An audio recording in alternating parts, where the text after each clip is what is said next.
Community and relationships are a big part of your success today. I'm very grateful to be a part of your community as well. When and why did community become such a huge priority for you? Community and relationships are such a critical part of one's success. I realized that only maybe 2 years ago when I was recognizing I was moving from LA to Austin. And I recognized in LA, I was, yes, productive, business was doing good, but I never really felt like I belonged in that city. I never really felt like I was, safety may not be the right word, but just didn't really feel like it was my city. And then I moved to Austin and I started meeting people here. And I realized that my productivity went up, my general energy went up, my way to operate kind of went up. My frustrations came down. I became healthier. I became more present with my kids. I was more present with my wife. I was like, hey, listen, what's the big change? The big change was the kind of people I was hanging out with. Even if I wasn't hanging out with them all the time, but the influence that a person brings, even when they come for a very short period of time in your life, is dramatic.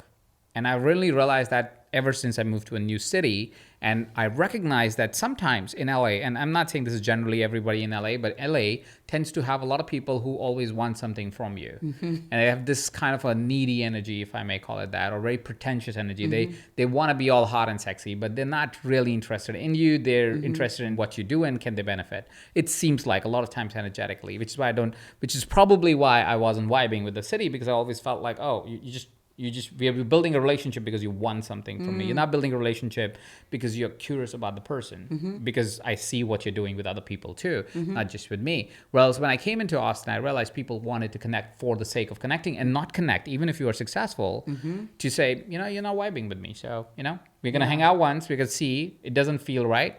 It's okay. Yeah. And nobody minds it. Nobody feels like, oh, why you're not hanging out with me or anything like that. It's like everybody feels into their energy and everybody knows that, without saying, it's like unsaid, but it's very clean energetically. Yeah. Right. And I realized that clean energy fuels me. And it could be different for different people, of course. Everybody's got their vibe. But for me, I realized that that's where relationship and friendships, I started to recognize how much influence they were having in my life.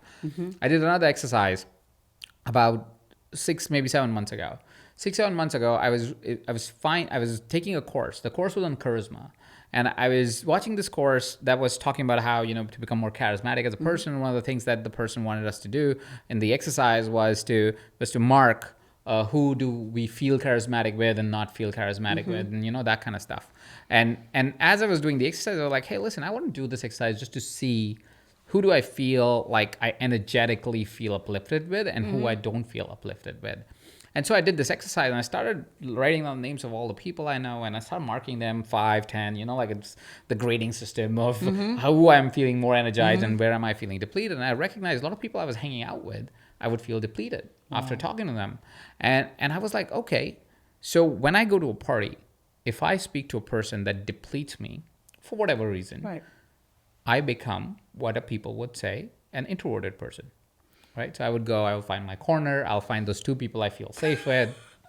I'll just hang out with them through the night and through the day or whatever the thing is for the course of until we are ready to leave. And which is also why I would be the person that would constantly be poking my wife. And my wife, she doesn't want to leave a party. Yeah. I would constantly, hey, listen, love, we got to go. I'm tired or whatever reason I would come up with. And I was like, okay, so it was all about the setup. It was about who did I hang out with first or in the first few conversations and how did I feel?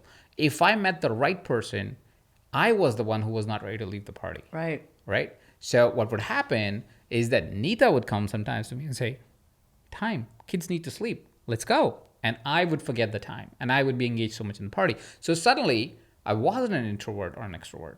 I was somebody who was leaning into the energy of the people I was hanging out with. And if I would lean into the right energy, I was the most extroverted person that could be.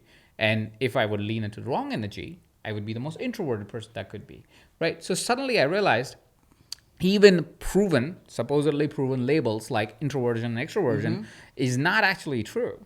It's not true. And even introverts would truly believe I am an introvert.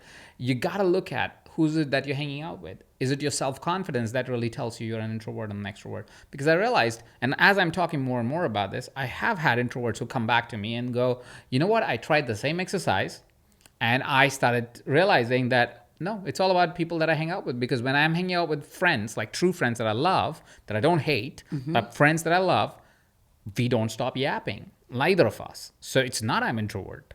I am whoever and however the energy feels. And that's where the relationships really matter. You've been running a remote team, EverCoach for many years, long before the pandemic in 2020. Why did you choose a remote business back then, and how has how has your evolution been as a remote leader? It comes from personal. So the reason why I chose to build remote teams or have more people work remotely is because in my personal life, I realized how much I value freedom. Freedom to be wherever I want to be, have the experiences I want to have, the kind of life I want to live. I'm very freedom. Freedom is one of my primary values. Like one of my top 4 values, one of them is freedom.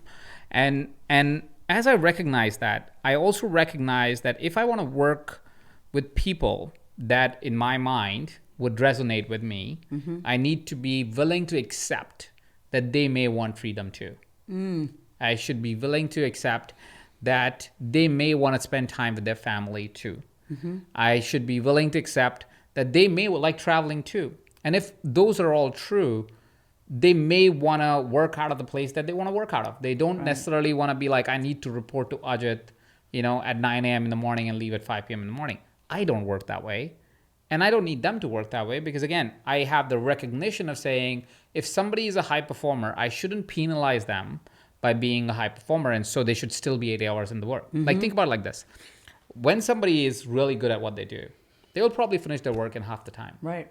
Now, if you tell them, no, you still have to be in the office, guess what you're doing? You're telling them, I'm going to penalize you because you worked faster. Wow. I don't want to do that, right? Why? Why would I do that? Somebody is a high-performing person, can get their job done in half the time.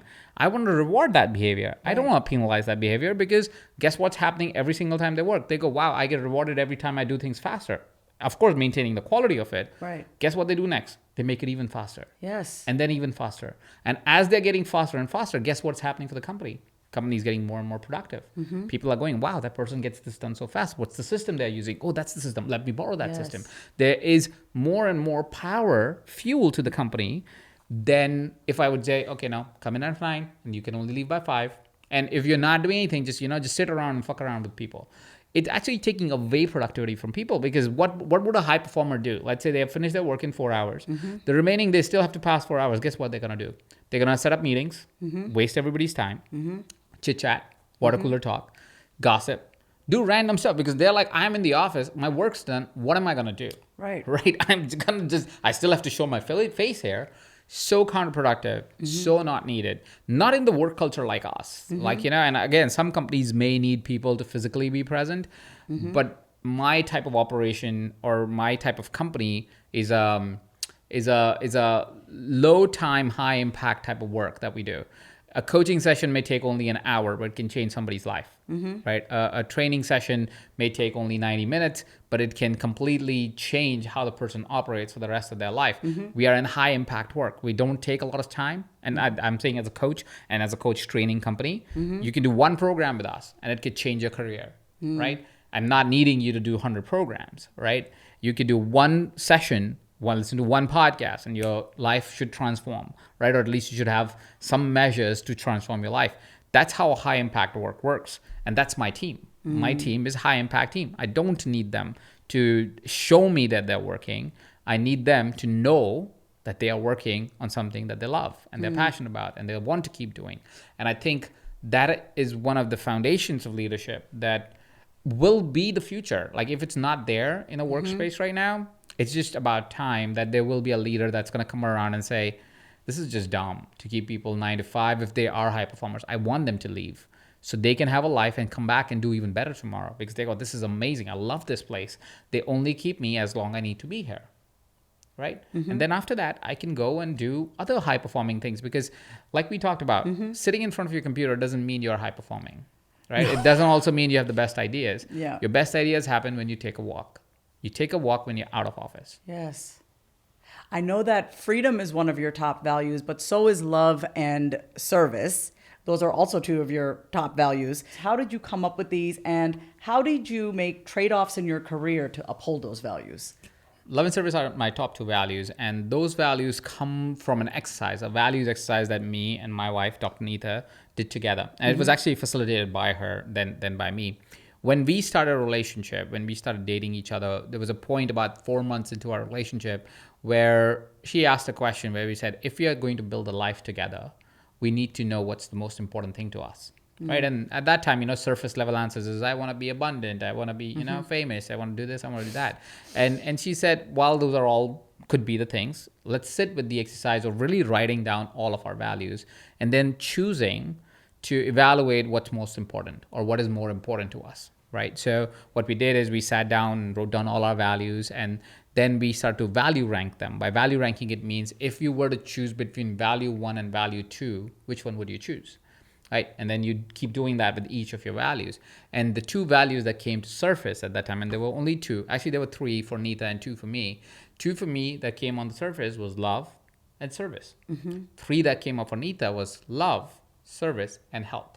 The reason why we know we work is because our primary values were the same, right? Because we will always say, hey, I always want to be operating from a place of love, and I always want to be in service to humanity, right? And both of us had that foundational value system or values that were so in sync independently as we did these exercises that collectively we were like, if we can stay with those values, if those are our values and this is synchronous to both of us, it would be very easy for us to live together because we know what we'll always fall back to. We'll always fall back to a place of love. We'll always fall back to a place of service.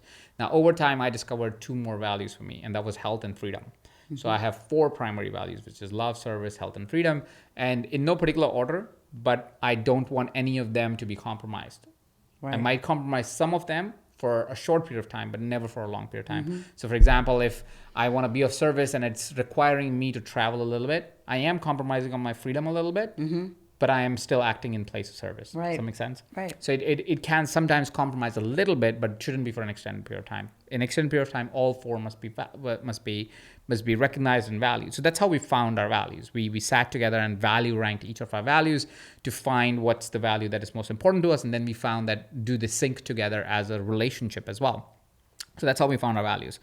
Now, how and do I trade off for real business stuff on these values?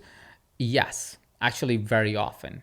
And very often, and it's very often also because a lot of the times you would think that what I'm doing or what we are doing in EverCoach or in any of the companies that me and Neeta have created or me and my other business partners have created would do things that are not necessarily smart business decisions because they're not coming from a sound business strategy. They're not coming from, and we know that. We know this is not a sound business strategy, right? But what we also know is that it serves people for a long period of time, right? Or it is more in service than anything else. We would lean into, like, for example, we run certifications here at EverCoach. A certification, average certification would cost about, if you go out in the industry and you look at certification, it will cost anywhere between $8,000 to $25,000. Right. It's very reasonable. It's not unreasonable. You're getting a skill for life. It's kind of like, all right, this is what you should charge. At the same point of time, we asked ourselves when we were introducing certifications and said, while that, yes, is a reasonable cost, and we could price our certifications to that level as well, is this in the greatest service of the industry? Does it help us create coaching as a skill? Because coaching is not just a profession, it's a skill. You can have it as your life. You must have it for that matter. If you want to have a good relationship, if you want to have a good career, coaching is a foundational skill you must have. Every leader must know how to coach their team members if they want to create a great high-performing team. And if all of that is true, then is it in the highest service for us to charge $8,000 and put a barrier to entry for people to be able to have the skill? And so because we were from a place of service, we said, okay, how do we minimize the cost while still, of course, maintaining some profit margin? But we don't need to make like billions of dollars here. Like, I'm not trying to build a business. If I was to build $1 billion business, I should be selling e-commerce products or something like that, right? Or building technology. And I am capable of doing any of that, but I'm building this business because there's an act of love. There's an act of service. So what I would do is, or we would do is we said, okay, we're going to price it $2,500. It's not that expensive. It's something that even somebody in India can afford, for example, like somebody where you don't make that much money, you can go, okay, $2,500 I can put together, right? Still, yes, it's a stretch in some parts of the world, but still is way reasonable than something like $8,000 or $20,000, which very few people will be able to afford. So we kind of parry that. We go, okay, what is it that is a better or more active service? We would often do things like, for example, there might be instances where there's a difficult conversation to be had and you could totally avoid it, right? So for example, there might be a team member that that may be not performing, right? And I could just coast along and fire them, right? It's easy, right? But this is not an act of love. No. Right? That's not an act of love. Act of love is where I'm willing to have a difficult conversation with that person and say, you know what? This is not working out. Here's what what is it that we are doing here? What is it that you're trying to achieve? What is it that I'm trying to achieve? How do we find this balance? It's a much more difficult conversation, often leads to conflict, but it's an act of love. Yes. Right? Because conflict is usually somebody loving something enough that they're willing to go in conflict with someone. Right? And in a relationship, that looks like an argument. Right? Because a fight in a relationship is usually an unmet need or unfulfilled dream. That's what really a fight in a relationship looks like, right? So if you're willing to lean into saying, okay, what is an act of love? You will be doing things that would be difficult, yes, for a short term, but extremely powerful for a long term and a true act of love. So we would lean into, or I would lean into in my team, things that I don't have to do really. Like most people would just get uncomfortable and fire the person and find a cop out, whereas I would do the inverse. I would say, no. I'm going to lean into this. I know this is going to be difficult. I know it's not going to be easy. I know I'm going to be uncomfortable and they will be uncomfortable, but this is an act of love. And so I'm going to do this. But this all goes back to your approach and your willingness and ability to just lean into the difficult conversation, I think, is really because love, service, health, freedom are your core values. Because you love what you do and you love people and you want to be of service, you're willing to lean in, right? So I have a follow-up question. How should a coach who doesn't know their core values as strongly as you do start their discovery journey to align their business with their values? Where do they even begin? If you want to align your business to your value system, you want to start by finding your value system. And all of us have one. We've just never sat down to really discover it. So here's something that you can do. You go to Google and search values, example of values or something like that. And usually you would find somebody has put together a sheet that represents words that have values on Brene them. Brown. Right? Brene Brown has a great one. list. Yeah. Great. So search Brene Brown values list or something like that. And you should find that document. Download that document and start doing value ranking straight away. Or highlight the ones that you feel like this is my value or this speaks to me. Like just as words, you go courage, or that feels like that would be my value. All right, highlight it. Right? And now value rank it. Right? So what you will find is, and value rank only top 3 to start with, right? Yeah. And then you can go up till 5. Don't go more than 5 because then you're diluting your list and you won't even remember your values most of the time, and you wouldn't know how to rate or make a decision. It's paradox of choice, right? So not more than 5, minimum 3, right? So you find your 3 values by value ranking it, weigh each of that value that you highlighted by saying which one's higher. If I had a conflict between these 2 values, which one would I choose? And intuitively, you'll know the answer. Don't look for the right answer. Look for what's intuitively correct for you. Right answer, because nobody else is going to look at this list. This is only you doing it with yourself, right? So don't worry about if the world can justify it or not, right? Just look for what's true for you, what really speaks with you. And that way you'll know your top 3 values. And once you know your top 3 values, all you have to do is every time you make a business decision, a life decision, is to ask yourself, is this in alignment with my values? Is this what I truly stand for? Is this what I believe in? And what you will find is slowly it will become an auto-filter process. Even your business strategies will lean into whatever is the value that is true for you. You don't have to think about it after a point. It is natural to you because you repeat it so many times. Like if you were to pick any of my team member and randomly ask them what is its value, they know. Yep. Because I've repeated it enough times. What is the EverCoach's value? They know, right? They would say love and service most of the time because health and freedom is not necessarily part of EverCoach's values. Those are my personal values. But love and service, every person would know. For that matter, everybody wants the shirt that says serve and love because that's how we say those values in our business setting. And we used to have those for every team member, right? So that's how much your values become a part of your business. And every decision becomes 100 times easier because you're asking simple questions. Is it of service? Am I operating from love? If the answer is yes, go for it. If the answer is no, don't do it. Yeah. It may sound like not a savvy, smart business decision, but savvy, smart business decisions never built long-term businesses. And you also don't want to sell your soul in the name of business, right? Yeah. You want to always be doing things that are aligned with your values. And I know that, you follow the business philosophy that the foundation of all businesses is care. What does that mean? Like, how does care look like in business, and why is it a game changer? Like, I mean, it just seems so simple, right? Like, yes, we should care in business, but for you personally, in your business, in your life, how has just using care and really having that also be the foundation been a game changer? So the number one value, underlying business value that is going to be the value of future is care.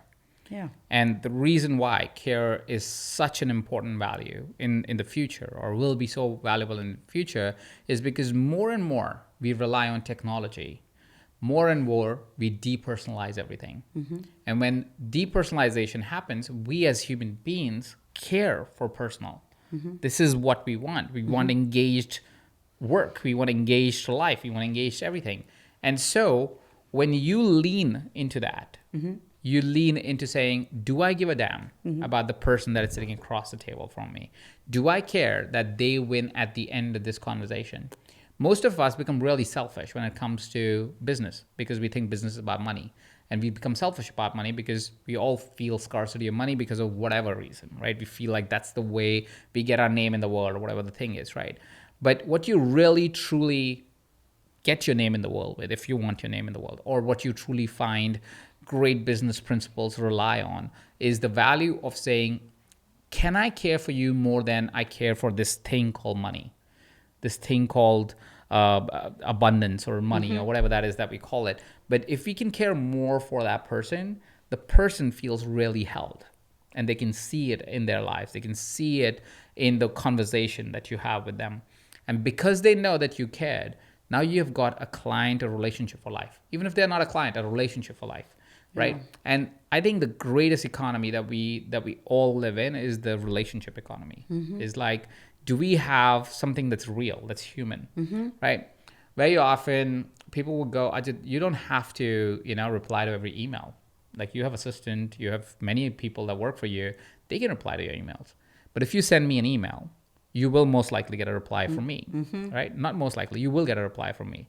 Except if you send me like long-winded spam email, then you're not gonna get that gets deleted straight away. But if you send a genuine thing to me, I will genuinely reply. And I would direct, if I'm not capable of replying, I would direct it to a person saying, hey, I don't know how to solve this for you. Here's a person on my team. And sometimes it's a senior person on my team that I would direct the person to saying, can you help this person? And everybody knows that I will follow up. That did you help that person? And so everybody in my team knows that if Ajit is forwarding an email, you can't just let it go in this black box because he's going to check in a couple of days later saying, did you help that person that we talked about? Right? That's what care looks like. But guess what that does for the person? They know I looked at them. I saw them. I saw the problem. I solved the problem. At least I tried to, right? And that means so much more than another marketing gimmick or another sale or whatever that is that we can do to build a business. Also, care is what I've only realized more and more the power of care because of the live events that have come back to our lives. Like, more and more I started doing live events, I realized that when somebody comes to our event, they go, this is the best event of my life. Like, I've gone to so many events, Ajit, this is one of the best things I've seen. I realized that the reason why that is one of the reasons why that is there is because I am not like a god sitting on a pedestal who only sees them when I'm on stage, or becomes a different person when I'm on stage and off stage. This is what you get on and off, and you get all of it. Which means at an event, you could be like, Neeta jokes about this, but Neeta's like, Ajit, you took 1,000 selfies over 2 days in your last event. And I probably did. And I probably did. And people would come to me and say, aren't you tired doing this? I'm like, no, I'm not tired doing this because I know what it means to you to get this photo.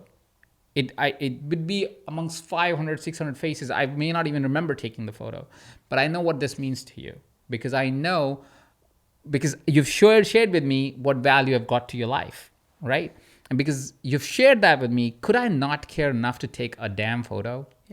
Like, it's a photo. It takes 30 seconds. It may take a minute if they want to tell a little bit more about themselves. But that is so much more valuable to that person who has come over their own fears and said, I'm going to go ask for a photo. Because it's not normal, right? It's not like everybody's going, oh, you know what? I'm so confident I'm going to walk up to everyone and ask for a photo. Yeah. No. It takes they courage took to do courage. that. Yeah. They said, am I going to make this person uncomfortable? I really value this person. That's why they're trying to take a photo with you, right? It's not because of anything else. I'm not a celebrity like Brad Pitt or anything like that where they want to, it's not, I'm not a celebrity. I'm a guy who coaches. Yeah. Right? So they want that photo because of what it means to them. I can care enough to take that photo. Yes. Right? So I don't want to be that guy, that gal that goes on stage, speaks, and then runs away. I don't think that's caring enough for the person. I don't think so either. And I have to say this because it really is true. And I want kind of your newer coaches to really hear this as well. Even when someone hears me on a podcast and they send me a voice note, because I always say this at the end of interviews, I always say to like the audience listening, I go, listen, if you enjoyed this podcast episode, head on over to my Instagram, send me a voice note. And people do. Like people actually, and I respond back with the voice note. And they say to me, oh my God, thank you for using your voice. Like they cannot believe that I took the time. And I'm like, you took the time to literally hit record, use your voice, send me a voice note. Let me know how much you enjoyed. I can't take 30 seconds to send back a voice note and say thank you or like something. So it's just, that's something my father taught me who came to this country in the 70s. And he said to me, he's like, people always chase money. He's like, I want you to chase service. He's like, I want you to focus on service first. He goes, all the money in the world will chase after you. He goes, but if you just give a shit about people. I mean, that's what he used to say. He goes, give a shit about people and not just potential clients or people who can endorse your book, but like give a shit about even the person who is serving you your coffee. Like ask them how their day is. It just feels good to do that. Why wouldn't you? And it's so easy to do. Yeah. And it is so forgotten, especially when we get a little bit success. Like not we all, but a lot of people lose their mind and they become so distant from people that they shouldn't have to. Like, why did you do this in the first place? Because you, somewhere in your heart, you were like, I want to be of service. Yeah. Especially our kind of profession. Like this is the hardest thing you can do. Right. To try and change somebody else's life. It's not easy. It's difficult. You're putting yourself in a position. You have so much love in your heart that you want to do this. Right. So it really annoys me when people who start with that intention somehow get lost in the journey and feel they are bigger and they are grander and that superior. They can superior in some way and forget that they're human. And the person they're talking to is also a human. And can we please slow down for a second and do our best, at least do our best, right, to do it. And yes, maybe there will be a position where you won't be able to hug everyone and take a photo with everyone and talk to everyone, but at least make an attempt because that attempt is seen. That attempt comes from heart. It doesn't come from strategy. It doesn't come from some gimmick. It comes from who you are. So remember who you are. Big, small, doesn't matter. Just know that this is a human business and human life, more important than human business. And we gotta live it in the most human way that we possibly can. There's a character, and I discovered him a long time ago, but I recently just rediscovered him because of just like I was on YouTube one day and I saw one of his videos. His name is Mr. Beast. Do you know about him? Mm-mm. This guy has like 100 million followers. Wow. Something like that. Some insane number. But basically, he's, I think, the biggest YouTuber there is right now. And one of the things that he did, and he has something called Mr. Beast Burgers that he started. And there's a video that one of podcasts I like to listen to is called Colin and Samir. And they talk to like many different types of people, entrepreneurs and everything, but technology, all of that stuff.